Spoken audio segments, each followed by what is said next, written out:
Hey guys, in today's video I'm going to be going over 5 tips and tricks in order to improve your understanding of Valorant slash your game sense. So let's get started. Alright, the first thing that we're going to be talking about is trading. Okay, a trade is when you get a kill and then you're instantly killed by the enemy team, or going 1 for 1. Same thing. The thing that you need to understand about trading is that trades always favor the attacker side. A 1 for 1 trade on defense is not a good thing. When you lose a player, you give up map control, and it's one less person that can be getting info on lanes or holding crossfires with your teammates, so it makes it a lot easier for the attackers to exploit your defense and find the holes in it, right? And end up into a favorable post-plant situation. So when you push a lane, you do something selfish where you get 1 kill and then you die, you're not actually helping your team. The only thing that you're helping is your score line, right? So that's how you get into these situations where players will have like a bunch more kills than somebody else, but they're not actually helping the team win the game, right? That's the whole point of my blame the bottom fragger rant, is that just because you get 1 kill and die doesn't actually mean that you're helping the team win the game. Frags are not important in games like this. Alright, let's talk about the next tip. Alright, so the next thing we're going to talk about is playing retake in man advantage situations. So let's say the enemy team tried to rush A, you're a silver player playing on B, the enemy team rushes A, you get the call from your teammates, hey, they're rushing A, you start rotating, and then your enemy team or your teammates use great utility and stop the attackers from getting out, and your team gets 2 picks in the meantime, and the attacker push is completely stopped, right? And now you and all of your teammates are at the A site, but the enemy team's not making noise anymore, so somebody says, okay, somebody rotate off back to B, and you go back to B. What you don't want to do in this situation is you don't want to go and push into site and play in the site in a spot where you can't be traded, right? So what would be a better situation, ideally, is you rotate back and then you just play CT spawn and you get info. Because you're in this 2-man advantage situation, it's a 5 versus 3. So you play back in CT spawn and you just spot for the run out, and then you hold for the retake and play retake with your team. Because then in a 5 versus 3 situation, your utility advantage and your numbers advantage will just help you trade out the enemy team a whole lot easier. Something that's important to understand as well when you're in these 5v3 situations is that the enemy team is going to be actively looking for fights. If they're in man-down situation, you should be expecting them to push through CT spawn. You should be expecting them to take these aggressive gunfights in order to try and get man advantage back on unsuspecting players. Say they plant the bomb in sight, you should expect them to try and fight off stairs into market and get early picks and take out people who are peeking before the rest of their teammates have arrived in order to trade them out. So playing retake when you're already in man advantage situation is very, very strong, and it is something you should be doing. Play retake if you're solo on the site, by the way. This doesn't go for like if you're on a bomb site and you have like active crossfires and stuff like that. You shouldn't be playing retake on every part of the map. Alright, so the next thing we're going to be talking about is walking contact.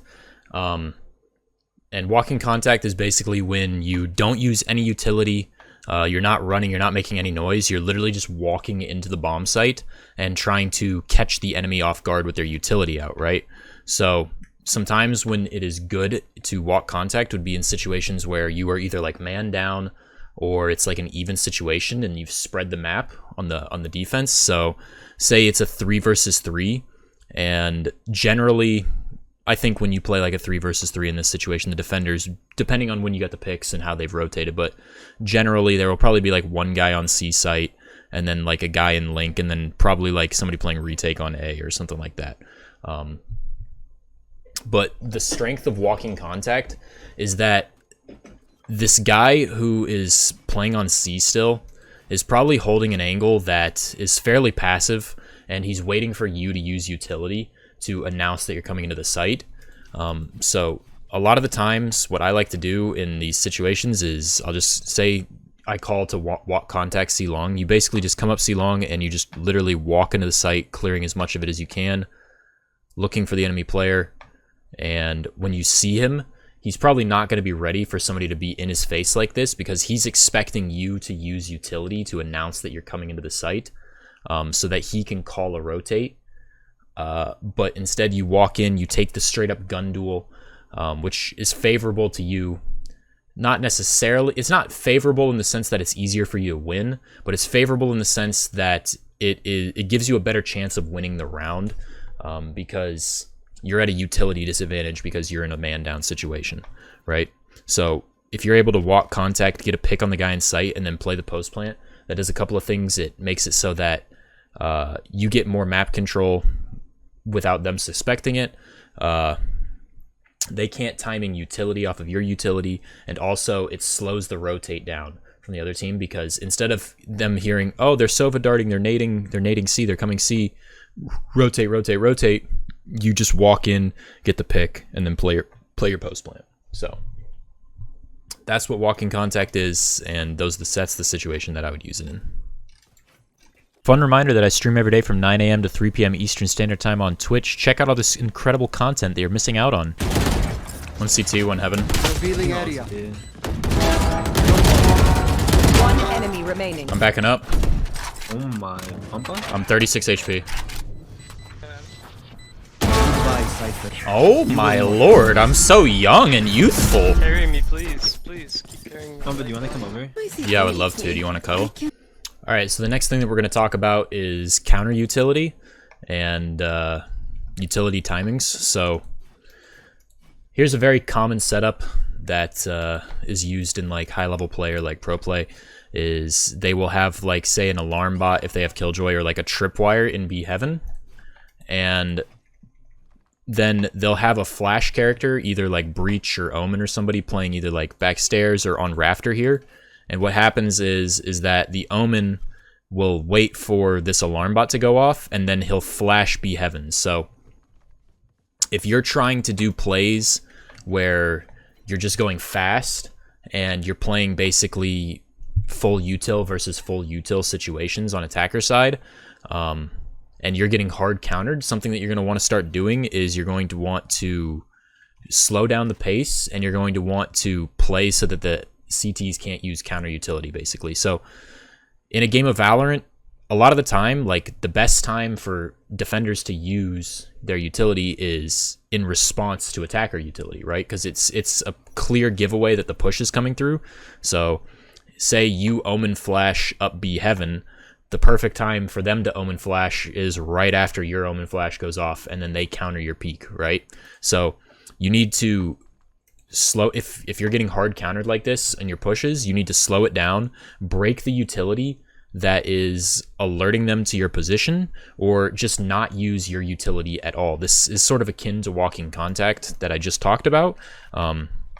You can do something like where you walk up, you break the alarm bot, right? And then you know that they have the counter Omen flash coming in, so you back up, you hold for mid, making sure they're not doing anything aggressive off of that.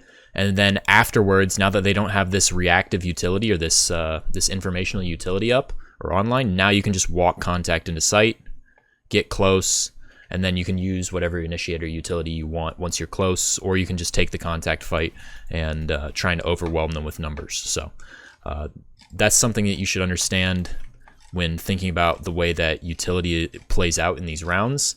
And I think if you can figure out the situations in which you're getting hard countered utility-wise, it'll help you improve your game.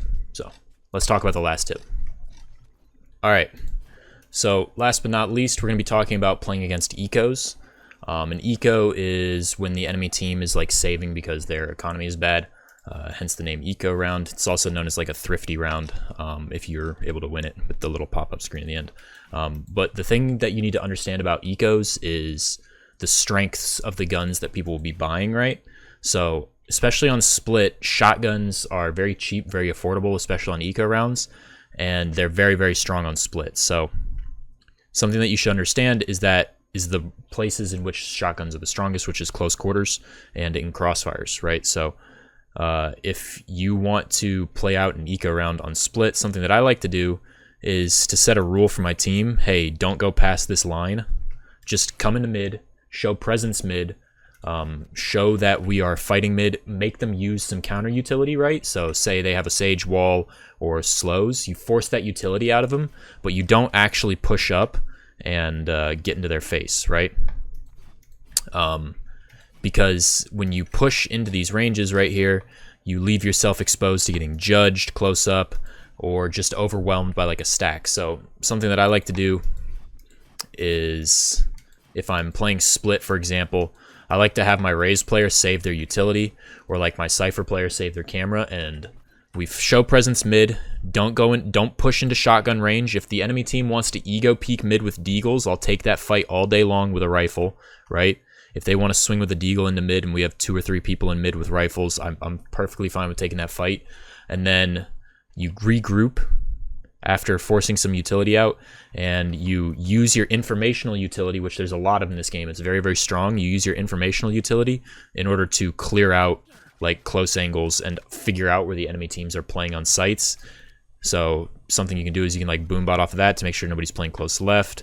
You can grenade off of this to make sure they're not playing close right. You can Cypher cam out, and then once you understand the enemy team's positions, then you flood and you take your site, you take your gunfights, rifle versus bad guns in general. But so when you're playing against an eco, make sure you are slowing down the pace of the round, not pushing close into shotgun range or just pistol range in general, and then you are then regrouping and using your utility in order to flush out enemy positions and flood the site. So yeah, that pretty much sums up this whole video. I hope you guys enjoyed these tips. I hope that you have a little bit of a better understanding about Valorant from watching this video. Be sure to like and subscribe to the video if you want to see some more educational content like this. And a fun reminder that I stream every day on Twitch from 9 a.m. to 3 p.m. Eastern Standard Time. I'm going to start trying to pump out these YouTube videos again now that I'm feeling a little bit better. So I appreciate you guys. I appreciate you guys for showing all this support, and I'm ready to get back in the swing of things. So yeah, hope you guys have a good rest of your day, and I'll see you in the next video. Peace.